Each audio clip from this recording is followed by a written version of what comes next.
ఓం సాయిరామ్. సమస్త సాయి భక్తులందరికీ నమస్కారం అండి. అందరూ ఎలా ఉన్నారు?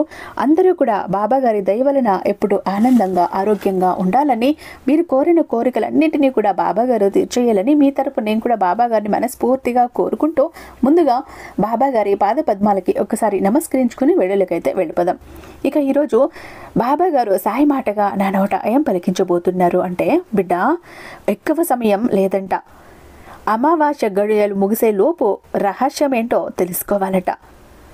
నీ ఇంట్లోనే నువ్వు ఎందుకు పుట్టావో తెలుసుకోవాలట. నిజం తెలిస్తే ఒక్క నిమిషం కూడా నువ్వు ఆ ఇంట్లో ఉండవట.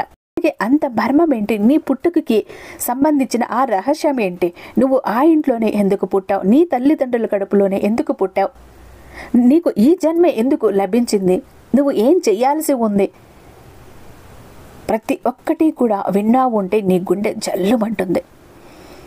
ఎటువంటి పరిస్థితుల్లో కూడా వదులుకోకు తల్లి. ఎందుకంటే ఈ అవకాశం నీకు ఈ అమావాస్య గడియలు ఉన్నంతసేపే ఉంటాయి. అమావాస్య ముగిసింది అంటే ఆ తర్వాత నీ జాతకాన్ని గురించి, నీ గురించి కానీ నువ్వు అస్సలు తెలుసుకోలేవు. నీ తరం కూడా కాదు, నీ వల్ల కాదు. ఇప్పుడు ఈ శక్తివంతమైన అమావాస్య గడియలు ఉన్నప్పుడే నీ గురించి చెప్పాలని వచ్చాను. అదేంటో ఇప్పుడు ఈ క్షణమే నువ్వు తెలుసుకొని తీరాలి. నువ్వు ఆ ఇంట్లోనే ఎందుకు పుట్టావు? నీ ఇంట్లోనే ఎందుకు పుట్టావు? నీ తల్లిదండ్రులకే ఎందుకు పుట్టావు? నీ జీవితం పుట్టినప్పటి నుంచి నీ జీవితం ముగిసే వరకు నీ జీవితం ఎలా ఉండబోతోంది, నువ్వు ఏం చెయ్యాలి, ఏం చెయ్యకూడదు, ప్రతి ఒక్కటి కూడా చెప్తాను. జాగ్రత్తగా విను. ఎందుకంటే ఇక్కడ నీ జీవితానికి సంబంధించిన అతి పెద్ద రహస్యం కూడా దాగి ఉంది. దాన్ని వదులుకున్నావు అంటే చాలా బాధపడతావు, చాలా నష్టపోతావు, చాలా కోల్పోతావు. కాబట్టి జాగ్రత్త, వదులుకోకు. అమావాస్య గడియలు ముగిసే లోపు విని తీరు. ఎటువంటి పరిస్థితుల్లోనూ నిర్లక్ష్యంతో పక్కకు నెట్టేయకు అంటూ బాబా గారు ఈరోజు ఒక నిగూఢార్థం దాగి ఉన్న సందేశంతో వచ్చారండి. ఎందుకు ఇలా అంటున్నారు? అసలు ఈ మాటలు వెనుకున్న అర్థం ఏంటి, పరమార్థం ఏంటి, ఎందుకు ఇలా హెచ్చరిస్తున్నారో ఖచ్చితంగా తెలుసుకొని తీరాల్సిందే. ఎందుకంటే బాబా గారు ఈరోజు మనకు ఏదో చెప్పాలని వచ్చారు. ఏం చెప్పబోతున్నారు? అసలు పుట్టుకకు రహస్యం చెప్పబోతున్నారు. అదొకటి. ఇంకొకటి ఏం చెప్తున్నారు అంటే, ఇక్కడ ఈ రోజు అమావాస్య రోజున ఎవరి కంట అయితే ఈ వీడియో పడుతుందో, ఎవరి చెవునైతే ఈ వీడియో పడుతుందో, ఇక్కడ ఉన్న ఈ అమావాస్య చంద్రుడిని ఎవరైతే తాకుతారో వారి కోసం మాత్రమే ఈ సందేశం నిర్ణయించబడింది. వారి కోసమే ఏరికోరి తీసుకువచ్చాను అని కూడా అంటున్నారు. ఎంతమంది సాయి భక్తులు ఉండగా ఇది నీకంటే పడింది అంటే ఇది నీ కోసం మాత్రమే రాసిన రాతని, నీ కోసం మాత్రమే తీసుకొచ్చిన జాతకం అని నువ్వు అర్థం చేసుకోవాలి తల్లి అని కూడా బాబా గారు అంటున్నారు. అంటే ఇప్పుడు ఇది మీకంట పడిందంటే ఖచ్చితంగా ఇది మీకోసమే అని మీరు అర్థం చేసుకోవాలి. ఇందులో బాబా గారు చెప్తున్నవి మీకు ఎన్ని కనెక్ట్ అవుతున్నాయో కూడా మీరు అర్థం చేసుకోండి. ఇది ఎవరి కోసం అన్నది మీకు తెలిసిపోతుంది. ఎందుకంటే బాబా గారు ప్రతి ఒక్కటి పుట్టుక నుంచి జీవితం ముగిసే వరకు కూడా ఏం జరుగుతుందో, జరిగిందో, జరగబోతుందో చెప్తాను అంటున్నారు కదా. అలా జరిగినవి కానీ జరగబోయేవి కానీ మీకు చెప్తే మీకు ఈజీగా కనెక్ట్ అయిపోతాయి. ఇది నా జీవితంలో జరిగింది కదా, ఇది నా జీవితంలో జరిగింది కదా అంటూ మీకు కనెక్ట్ అయినప్పుడు తప్పకుండా మీకోసమే అని నమ్మాల్సిందే. కాబట్టి బాబా గారి కోసం ఒక చిన్న లైక్ అయితే ఇచ్చేసి వీడియో చూడటం మొదలు పెట్టండి.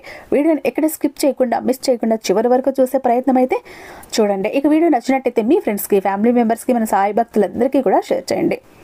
మన ఛానల్ని ఫస్ట్ టైం చూస్తున్నట్లయితే ఛానల్ని సబ్స్క్రైబ్ చేసుకుని మీ సపోర్ట్ నాకు అందివ్వండి. ఇక బాబా గారి సందేశం విషయానికి వస్తే, బిడ్డ నీ పుట్టుక నుంచి మరణం వరకు కూడా నీ జీవిత రహస్యం, ప్రతి ఒక్క రహస్యం కూడా ఈరోజు నీకు నేను చెప్పబోతున్నాను. జాగ్రత్తగా విను. ఇక్కడ ఏంటంటే బాల్యం నుంచి యుక్త వయస్సు, వృద్ధాప్యం ఏ విధంగా ఉండబోతోంది, ఇదివరకు ఎలా గడిచింది, నీ జీవితంలో అంచెలంచెలుగా ఏ రంగాలలో ఏ రకంగా ఎలా ఎదుగుతూ వస్తున్నావు, అదేవిధంగా నీకు ఎలాంటి అదృష్టాలు పట్టాయి, ఎలాంటి కష్టాలు కలిగాయి, ప్రతి ఒక్కటే కూడా చెప్తాను. నీకున్న బలాలేంటి, బలహీనతలేంటి, గుణగణాలేంటి, నీ మాట తీరు ఏంటి, నువ్వు జీవితంలో ఏం చేసావు, ఏం చెయ్యబోతున్నావు, ఎలా జరిగింది, ఎలా జరగబోతోంది, నీకు ఏది చేస్తే మంచిది, ఏది చేస్తే కలిసి వస్తుంది, ప్రతి ఒక్కటి కూడా చెప్తాను. అలాగే నీ ఇంట్లో నువ్వు నీ తల్లిదండ్రులకే ఎందుకు జన్మించావు, నీ పుట్టుక అక్కడే ఎందుకు జరిగింది, ఇది కూడా చెప్తాను. జాగ్రత్తగా అయితే నువ్వు తప్పక విని తీరాల్సిందే. నీకు గురువు అనుగ్రహం చాలా నిండుగా మెండుగా ఉంటుంది బిడ్డ. ఏ పని తీసుకున్నా, ఏ విషయం తీసుకున్నా రెండు కోణాల్లో ఆలోచించడం నీకు అలవాటు. రెండు కోణాల్లోనూ ఆలోచిస్తావు. అంటే మంచి వైపు ఆలోచిస్తావు, చెడు వైపు ఆలోచిస్తూ ఉంటావు. మరి పుట్టినప్పుడు బాల్యంలో ఏ విధంగా ఉన్నావు అని అంటే గనుక చాలా అందమైన ముఖంతో, అందమైన కళ్ళతో, ఆకర్షణీయమైనటువంటి రూపంతో, అందరినీ ఆకట్టుకునేటటువంటి అందమైన చిన్నారి రూపంతో ఉండే దానివి. ఇక మంచి తేజస్సు, మంచి తెలివితేటలు కలిగి ఉండేదానివి. ఎంత తెలివితేటలు అంటే నిన్ను చూసిన ప్రతి ఒక్కరూ కూడా నీ చిన్నప్పుడు నీ బుగ్గలు గిల్లకుండా ఎవ్వరూ కూడా వదిలిపెట్టేవారు కాదు. ప్రతి ఒక్కరూ కూడా ముద్దు చేసేవారు, మురిపం చేసేవారు, ఎత్తుకునేవారు, ఆడించేవారు. అంత ముద్దుగా మాటలు చెప్పి అంత ముద్దుగా ఉండేదానివి. ఎంతో చురుగ్గా తెలివితేటలతో ఉండేదానివి. నీ తెలివితేటలు ఎలా అంటే అందరినీ అలా మంత్రముగ్ధులను చేసి కట్టిపడేసేవి. అలా ఉండేవి. ఇక అంత చిన్న వయసులోనే ఎంతో జ్ఞానం అనేది ఉండేది. ఎక్కడ ఏం చేయాలి, ఎప్పుడు ఎలా ఉండాలి అన్న జ్ఞానంతో ఉండేదానివి. చిన్నప్పటి నుంచి కూడా ఏంటంటే త్వరగా నడవటం కానీ, మాట్లాడటం కానీ ఇది గమనించవచ్చు. నీ పెద్దవాళ్ళను అడుగు చూడు. అమ్మా, నా చిన్నప్పుడు నేను ఎలా ఉన్నాను, నాన్న నా చిన్నప్పుడు నేను ఎలా ఉన్నానంట. నిజమా? బాబా గారు చెప్పారు. చాలా చురుగ్గా ఉండేదన్నట, తెలివితో ఉండేదన్నట, జ్ఞానంతో ఉండేదన్నట, ఎంతో ముద్దుగా ఉండేదన్నట, అందరూ నన్ను ముద్దు చేసేవారంట. నిజమేనా అంటూ నీ పెద్దవారిని ఒక్కసారి అడుగు చూడు బిడ్డ, వారే చెప్తారు. అలాగే అంతర్దృష్టి కూడా ఎక్కువగా ఉండేది. అంటే ఒక మంచి జ్ఞాపక శక్తి కూడా కలిగి ఉండేది. ఏదైనా మాట్లాడినా కూడా నీ మాటల్లో జ్ఞానం, ప్రతిభ అనేది తొంగి చూస్తూనే ఉంటుంది. జ్ఞానవంతులుగా ఉంటూనే ఉంటావు. అదేవిధంగా ఏదైనా విషయం అన్నది వేగంగా నేర్చుకోగలవు. ఇట్టే చూస్తే అట్టే పట్టేస్తావు. ఇలా చూసి చూడనట్టు ఉంటావు. నీ పనుల మీద నువ్వు ఉండి కూడా అక్కడ ఏం జరుగుతున్నది అన్నది తెలుసుకొని వెంటనే ఆ పనిని చేసేస్తావు. అంటే గ్రహించేస్తావు. అంటే చదువుకునే సమయంలో కానీ, బడికి వెళ్ళే సమయంలో కానీ, జీవితానికి సంబంధించిన పాఠాలు నేర్చుకునేటప్పుడు కానీ ఏ విధంగా ఉన్నావు అంటే చిన్నప్పుడు బడిలో కూడా కాస్త మొదట్లో మొండిగా ఉండేదానివి. తోటి విద్యార్థులతో కావచ్చు, ఉపాధ్యాయులతో కావచ్చు కాస్త వ్యత్యాసంగా కనబడేదానివి. అంటే అక్కడ పని చేస్తున్న ఆ టీచర్స్ కూడా ఏంటి అంటే నిన్ను ఒక ప్రత్యేకంగా చూసేవారు. నీతోటి పిల్లలు కూడా అంతే. అందరిలో కలవకుండా ఒక ప్రత్యేకత అన్నది చిన్నప్పటి నుంచి కూడా నీ సొంతం చేసుకున్నావు. అంటే ఏదైనా ఒక పని చెప్పినా, ఒక పాఠం అప్పచెప్పినా, ఎవరితోనైనా మాట్లాడినా చాలా వ్యత్యాసంగా ఉంటావు. నలుగురు ఉన్నట్టు ఉండవు. నీకంటూ ఒక ప్రత్యేకతను సంపాదించుకొని వెళ్తూ అలా ముందుకు వెళ్ళటం నీకు అలవాటు. అలాగే ఏం చేసినా క్రమశిక్షణతో ఉండేదానివి. అంతేకాదు, ఎక్కువగా అనవసరంగా ఎవరిని పడితే వారిని మాట్లాడటం అలవాటు లేదు చిన్నప్పటి నుంచి కూడా. నువ్వు చదువుకునే సమయంలోనే స్నేహితులు చాలా తక్కువగా ఉండేవారు. ఒకవేళ ఉంటే కూడా అది కూడా మంచి వాళ్ళే. అంటే ఏది వృధాగా మాట్లాడకుండా, అనవసరంగా మాట్లాడకుండా, చెడు వ్యసనాలకు, చెడు మాటలకు వాళ్ళు అలవాటు పడకుండా ఉన్నవాళ్ళు, మంచి వాళ్ళు అన్నవాళ్ళు ఎప్పుడూ కూడా నువ్వు స్నేహం చేస్తావు. అంటే స్నేహితులు చాలా తక్కువ ఉంటారు. ఆ ఉన్న వాళ్ళల్లో కూడా మంచి వాళ్ళనే స్నేహితులను చేసుకోవటం నీకు అలవాటు. ఎవరితో పడితే వారితో అస్సలు స్నేహాలు చెయ్యవు. ఇక రాజకీయాలు చేయటం, వేరే వాళ్ళ మీద చాడీలు చెప్పుకోవటం, కుతంత్రాలు, కుట్రలు చేయటం ఇలాంటివంటే నీకు నచ్చదు. అలాంటి వారిని ఎప్పుడూ కూడా దూరం పెట్టేస్తూనే ఉంటావు. నీ దరి దాపుల్లే కూడా రానివ్వవు. అలాగే నువ్వు కూడా అలాంటి విషయాల్లో అస్సలు తల దూర్చవు. మరి నీ విద్య విషయంలోకి వస్తే సహజంగానే జ్ఞానవంతురాలివి, జ్ఞానవంతుడివి, ఎంతో తెలివి ఉంది. ఈ తెలివి వలన ఏంటి అంటే సొంత పట్టుదల, మొండి పట్టుదల అన్నది ఒకటి ఉంటుంది. ఆ పంతంతో ప్రతి ఒక్కటి నేర్చుకుంటావు. నాకు ఏది రాదు అన్న మాటే ఉండకూడదని చూసిన ప్రతి ఒక్కటి కూడా గురి పెట్టి నేర్చుకునే తత్వం నీది. అంటే ఏకలవ్య శిష్యుడిలాగా ఏది చూస్తే దాన్ని ఇట్టే పట్టేస్తావు. అలా నీ మొండి పట్టుదలతో నేర్చుకుంటూ ముందుకు వెళ్తూనే ఉన్నావు. అంటే నీకు అవగాహన శక్తి ఎక్కువ. అలాగే ఎవరైనా నీ మీద ఆధిపత్యం చలాయిస్తే అస్సలు ఒప్పుకోవు. ఎవరైనా అతి చనువు తీసుకున్నా కూడా ఒప్పుకోవు. చదువు పెద్దగా అబ్బుతుందో అబ్బదో కానీ అవగాహన శక్తి ఎక్కువ ఉంటుంది. ఏది చూసినా ఎట్టే పట్టేస్తావు. కళ్ళతో చూసింది అట్లా పట్టేస్తావు. దాన్ని వెంటనే ఆచరణలో పెట్టేస్తావు. పెట్టినప్పుడు అక్కడ ఏ తప్పులు కూడా ఉండవు. రవ్వంత తప్పు కూడా ఉండదు. ఎదుటి వాళ్ళు ఏది చేశారో దానికన్నా రెట్టింతల మంచిగా చేస్తావు. అంటే అవగాహన శక్తి చాలా ఎక్కువగా ఉంటుంది. ఇదే నిన్ను జీవితంలో ఉన్నత స్థాయికి తీసుకువెళ్తూ ఉంటుంది. ఇంకా ఎవరినైనా ప్రేమించావు, ఇష్టపడ్డావు అంటే మాత్రం హృదయానికి దగ్గర తీసేసుకుంటావు, మనసుకి దగ్గర తీసేసుకుంటావు. అంతేకాని ఏదో సరదాగా అనో కాలయాపన కోసమనో అలా ఎప్పుడూ మాట్లాడవు. అలా మనసుకి ఎవరిని దగ్గరకు తీసుకోవు. అవసరం కోసమో లేదా ఉపయోగించుకుందాం అన్నట్టు ఇలా ఎప్పుడూ కూడా చెడు ఆలోచనే ఉండదు. చాలా నీతి నిజాయితీగా ఉంటాయి. ఇక అలాగే నువ్వు ఏంటంటే ఆధ్యాత్మికత విషయాలు వైపు ఎక్కువ ఆసక్తి చూపుతావు. దైవ ధ్యానం ఎక్కువ చేస్తూ ఉంటావు. దేవుడంటే ఎక్కువ మక్కువ. దేవతారాధనలో గడుపుతూ ఉంటావు.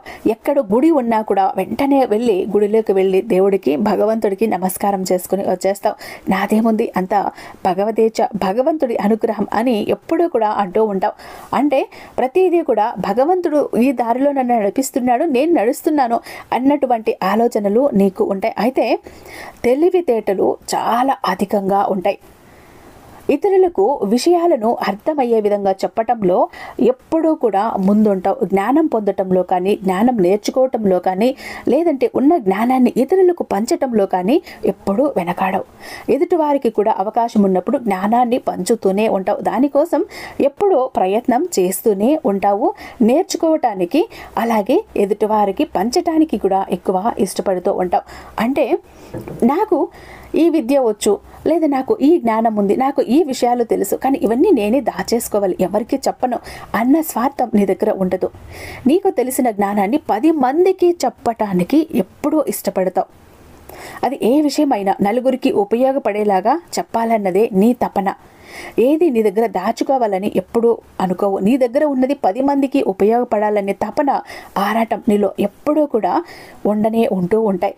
ఇక నీ తెలివితేటలకి, నీ సామర్థ్యానికి ఎలా ఉంటుంది అంటే ప్రతిదీ నేను ఇది చెయ్యగలను, చేసి తీరేస్తాను అన్నట్టు ఉంటావు. ఇక నీ జీవితం ఏదైతే ఉందో 23, 24 సంవత్సరాల తర్వాత మెల్లిమెల్లిగా కలిసి రావటం జరుగుతుంది. 26 సంవత్సరాల తర్వాత జీవితంలో మంచి మార్పు వస్తుంది. ఉన్నత స్థానానికి చేరుకోవటానికి ఒక్కొక్క మెట్టు ఎక్కుతావు. ఏదైనా కష్టించి పని చేస్తావు. నమ్మకంతో, నిజాయితీతో ఉంటావు. నువ్వు ఏ పని చేసినా కూడా ముఖ్యంగా ఏంటంటే నువ్వు చేసే పనిలో 100కు 100% కూడా దాన్ని పూర్తి చేయగలుగుతావు. ఎక్కడ కూడా వెనకడుగు అన్నది వెయ్యవు. ఇక ఏ రంగంలోకి వెళ్ళినా కూడా పై చెయ్యి నీదే అవుతుంది. ఇంకోటి ఏంటంటే నీ తత్వం చూసుకున్నట్లయితే ఒకటే తత్వం కలిగి ఉంటుంది. బలమైన అంతర్గత శక్తి ఉంటుంది. లోపల ఎంత గట్టిగా బలంగా ఉంటావు అంటే ఎలాంటి సమస్యలనైనా ఎదుర్కోగలవని చెప్పచ్చు. అలాగే ఆకర్షణ ఏమైనా వ్యక్తిత్వం కలిగి ఉంటావు. ఒక బలము, బలహీనత ఏంటి నీలో అంటే గనుక కుటుంబ సంబంధాల విషయంలో కాస్త కష్టాలను అనుభవిస్తావు. సంబంధ బాంధవ్యాలు సరిగ్గా ఉండలేకపోవటం, అలాగే ఇది కొంచెం బలహీనతగా బాధ పెడుతూ ఉంటుంది. బలం ఏంటంటే ముఖ్యంగా మంచి అభిరుచి కలిగి ఉంటావు. ఇతరులను ప్రభావితం చేస్తూ ఉంటావు. నువ్వు ఎక్కువగా కూడా ఎదుటి వాళ్ళని ప్రభావితం చేస్తూ ఉంటావు. ఎదుటి వారిపై నుంచి ఒక మంచి శక్తి అన్నది నీ వైపు నుంచి వెళ్తూ ఉంటుంది. అంటే మంచిగా నిర్ణయాలు కూడా తీసుకోగలుగుతావు. ఎదుటివారు కష్టంలో ఉన్నప్పుడు నీ వైపు నుంచి చక్కగా మంచిగా ఆలోచించి వారికి ఏం ఇవ్వాలో అది ఇస్తూ ఉంటావు. ఇక నువ్వు ఒక స్నేహితురాలో అవ్వటం అంటే ఎదుటి వ్యక్తికి నిజంగా ఎప్పుడో పూర్వజన్మ పుణ్య ఫలితమనే అనుకోవాలి. ఇక ఇతరుల అభిప్రాయాలను తీసుకున్న విషయంలో అయితే తక్కువగా తీసుకుంటూ ఉంటావు. ఎందుకంటే నేను చేసింది సరైనదే అని ఇది కాస్త బలహీనతగా భావించాలి నీ దగ్గర. ఎందుకంటే నేను ఏది చేసినా సరిగ్గానే చేస్తాను అని అనుకుంటావు. ఎదుటివారు ఏవైనా నీకు సలహాలు ఇవ్వాలనో అలా కాదు ఇలా కాదు అని అంటే నువ్వు తీసుకో. ఎందుకంటే నేను చేసింది సరిగ్గా ఉంది అని అనుకుంటూ ఉంటావు. ఇది ఒక బలహీనత అని కూడా చెప్పుకోవచ్చు. ఇక ఏంటంటే ధర్మబద్ధంగా ఉండటానికి ప్రయత్నిస్తావు. ఎంతో హుందాగా ఉంటావు, హుందాగా వ్యవహరిస్తావు, గంభీరంగా వ్యవహరిస్తావు. కాకపోతే నీకు ఉన్న బలహీనత ఏంటంటే సరదాగా మాట్లాడిన విషయాన్ని, హాస్యంగా మాట్లాడిన విషయాన్ని కూడా ఎక్కువగా కొంచెం మనసుకు తీసుకుంటావు. వ్యతిరేకంగా తీసుకునేసి బాధపడిపోతావు. అక్కడ లేనివి సృష్టించుకుంటూ ఉంటావు అన్నమాట. ఇక నువ్వు పని చేసే చోట ఎప్పుడూ కూడా ప్రశాంతంగా ఉంటావు. నువ్వు పని చేసే చుట్టుపక్కల కూడా శుభ్రంగా ఉంచుకోవటానికి ప్రయత్నిస్తూ ఉంటావు. ఏ పని చేసినా కూడా అది ఖచ్చితంగా సరిగ్గా 100% చేసి ముగించి పక్కన పెట్టేస్తావు. నీకు అప్పగించారంటే ఇక ఆ పని అయిపోయిందని అనుకోవాలి. నీకు పని అప్పగించిన వాళ్ళు హాయిగా ఊపిరి పీల్చుకుంటారు. ఎందుకంటే తనకు అప్పగించాను, ఆ పని అయిపోయినట్టే అని వారికి అంత కొండంత ధైర్యాన్ని, భరోసాని నువ్వు ఇస్తావు. ఇక నువ్వు పని చేసే చోట అక్కడ స్త్రీల సపోర్టు నీకు ఎంతగానో ఉంటుంది.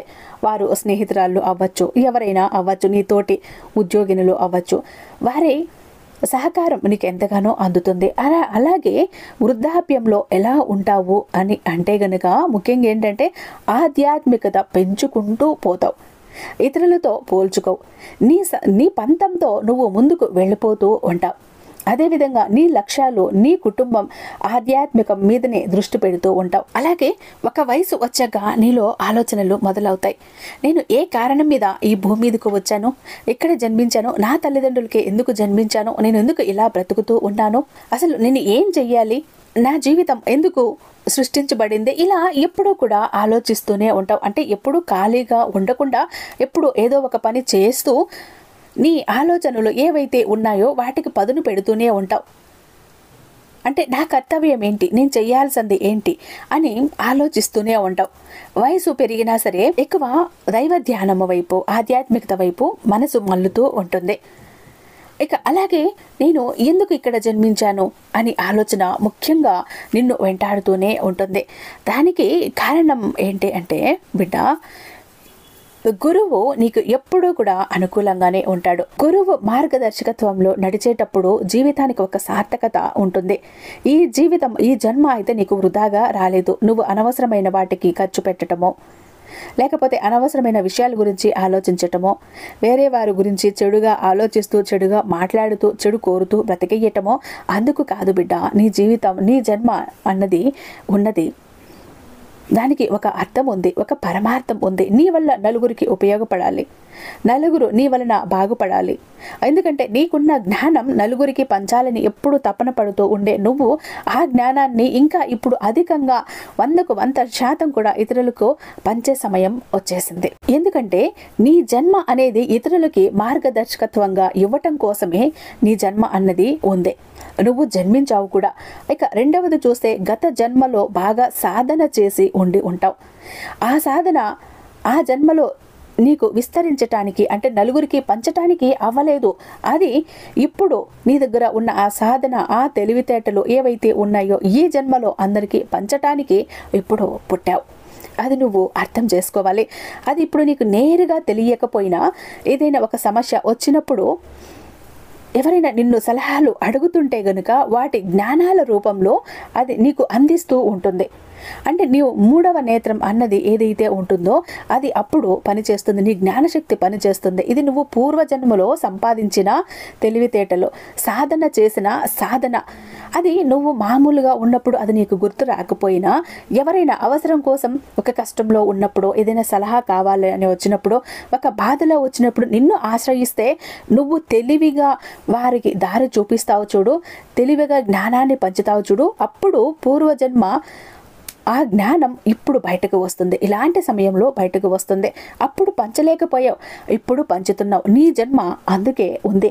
అంతేకాని అనవసరమైన మాటల కోసమో, అనవసరమైన వ్యసనాల కోసమో, అనవసరమైన తిరుగుళ్ళ కోసమో నీ జీవితం కాదు. వృధాగా నువ్వు జన్మించలేదు. నీ జ్ఞానాన్ని నలుగురికి పంచటానికే నువ్వు ఈ భూమి మీద ఇప్పుడు నీ తల్లిదండ్రులకి జన్మించావు. అదే కారణం ఏంటంటే నీ తల్లిదండ్రులు కూడా పూర్వజన్మలో ఎంతో పుణ్యం చేశారు. అందుకే నిన్ను బిడ్డగా వాళ్ళు పొందారు. నువ్వు చేసే ఈ మంచి వల్ల నీ తల్లిదండ్రులకు కూడా మంచి పేరు వస్తుంది. వాళ్ళు స్వర్గస్థులు అయ్యాక కూడా వారి ఆత్మకి ఎంతో శాంతిస్తుంది. అలాగే ఇంకొక ముఖ్యమైన విషయం ఏంటి అంటే జ్ఞాన బోధన. ఇతరులకి జ్ఞాన బోధన చెయ్యటం కోసం, ప్రవచనాలు ఇవ్వటం కోసం, వాళ్ళని ఉత్సాహపరచటం కోసం, వాళ్ళని ధైర్యవంతులుగా చెయ్యటం కోసం నువ్వు నీ ఇంట్లో పుట్టావు. ఇక నీ జ్ఞాన విస్తరణ కోసం నువ్వు ఈ జన్మలోకి వచ్చావు. నువ్వు ఆ జ్ఞానాన్ని విస్తరించి వెళ్ళిపోవటం జరుగుతుంది. ఇదంతా కూడా గురువు వలనే సాధ్యం. ఎక్కడ గురు అనుగ్రహం ఉంటుందో ఇవన్నీ కూడా సాధ్యమవుతాయి. నీకు గురు అనుగ్రహం పుష్కలంగా ఉంది కాబట్టే ఇదంతా కూడా నువ్వు చేయగలుగుతున్నావు. ధర్మబద్ధంగా ఉండటం కోసం, ధర్మబద్ధంగా నివసించటం కోసం, గత జన్మలో గనుక గురుడు బలహీనంగా ఉండి ధర్మబద్ధంగా లేకపోయి ఉంటే ఈ జన్మలో ధర్మబద్ధంగా నివసించటం కోసం ఈ జన్మలో నువ్వు పుట్టడం అన్నది జరిగింది. ఇక నీ వైవాహిక జీవితం విషయానికి వస్తే ఇక్కడ ఎలా ఉంటుంది అంటే, నీ జీవిత భాగస్వామి నీకంటే వయసులో కొంచెం తక్కువగా, చిన్న వయసు ఉన్నవారిగా కనపడుతూ ఉంటారు. చలాకీగా, చురుకుగా ఉంటారు. మంచి సంభాషణ నైపుణ్యం కలిగి ఉంటారు. భాగస్వామితో ఎంతో చక్కగా ఉండి ఉంటావు. జ్ఞానవంతులు. తక్కువగా మాట్లాడితే మీకంటే జీవిత భాగస్వామి ఎక్కువగా మాట్లాడుతూ ఉంటారు. అంటే నువ్వు మాటల్లో చాలా తక్కువ మాట్లాడుతూ ఉంటావు. నీ జీవిత భాగస్వామి మాత్రం నీకు పూర్తిగా వ్యతిరేకం. తను ఎక్కువ మాట్లాడటానికి ఇష్టపడుతూ ఉంటారు. ఇక తను ఏంటంటే చంచల స్వభావం. ఏదైనా నిర్ణయం తీసుకునే విషయంలో అంత తెలివితేటలు ఉన్నా కూడా కొన్నిసార్లు తడబాటు, తత్తరపాటు పడే అవకాశాలు ఉంటాయి. ఒక నిర్ణయాన్ని తీసుకునే ఆలోచన ఉండదు. అటు ఇటు మారుతూ ఉంటాయి నిర్ణయాలు. అలా ఉంటుంది. మరి వారికి కూడా సేవాభావం ఎక్కువ ఉంటుంది. అందుకే నీ జీవిత భాగస్వామిగా నీకు దొరికారు. ఇలా సేవాభావం మీద ఆసక్తి ఉంది కాబట్టి నీ జీవిత భాగస్వామితో ఇన్నాళ్ళు నువ్వు ఇంత సంతోషంగా ఉండగలుగుతూ ఉన్నావు.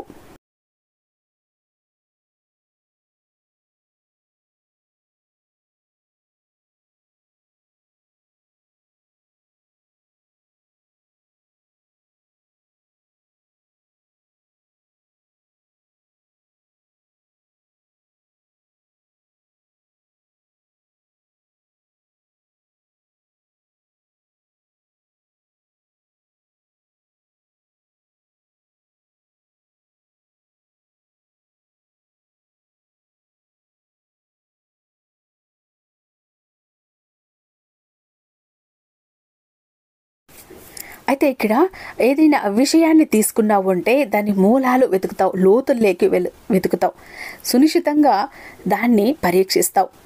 అంటే దాని మీద అంత ఆసక్తి ఉంటుంది. విషయ జ్ఞానం నీకు ఎక్కువగా ఉంటుంది. ఇక ఏంటంటే ఒక్కొక్కసారి నీకు అకస్మాత్తుగా జరిగే విషయాలు మంచి కానీ చెడు కానీ అప్పుడప్పుడు జరుగుతూ ఉంటాయి, వస్తూ పోతూ ఉంటాయి. అవి గత జన్మ తాలూకా జ్ఞాపకాలు కానీ లేదా ఆ సంఘటనలు కానీ నీకు మళ్ళీ ఇప్పుడు ఎదురయ్యే అవకాశాలు కూడా ఉంటాయి. అయితే ఇక్కడ చెప్పాలంటే బిడ్డ, నీ జన్మ అయితే వృధాగా నువ్వు జన్మించలేదు.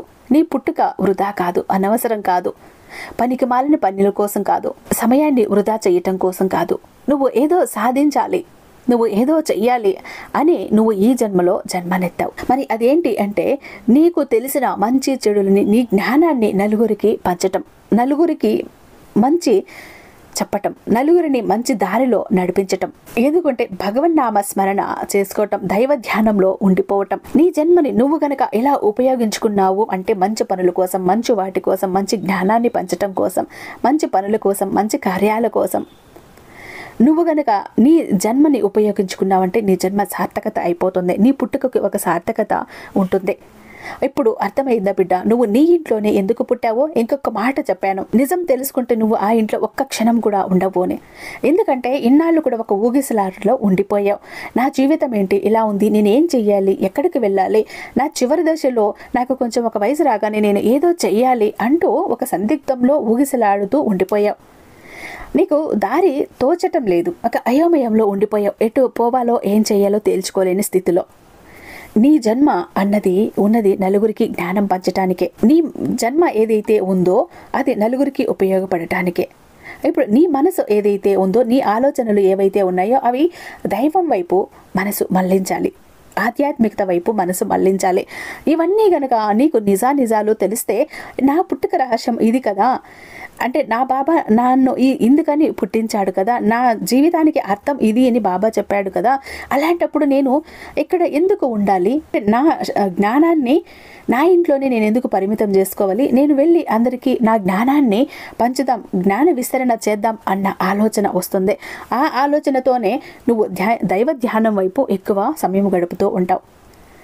నీకు తెలిసిన మంచిని ఇతరులకు చెప్పటానికి ఎక్కువగా బయటే గడుపుతూ ఉంటావు. అందుకే చెప్పాను, ఈ నిజం తెలిస్తే నువ్వు ఇంట్లో ఉండవు అని. అంతకు మించే ఇంక వేరే విషయం అయితే కాదు బిడ్డ.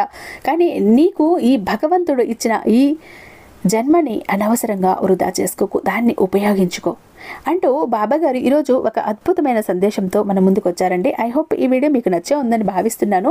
రేపు మరొక అద్భుతమైన బాబాగారి సందేశంతో మీ ముందుంటాను. అంతటిదాకా సర్వేజన సుఖినో భవంతు. ఓం సాయిరామ్.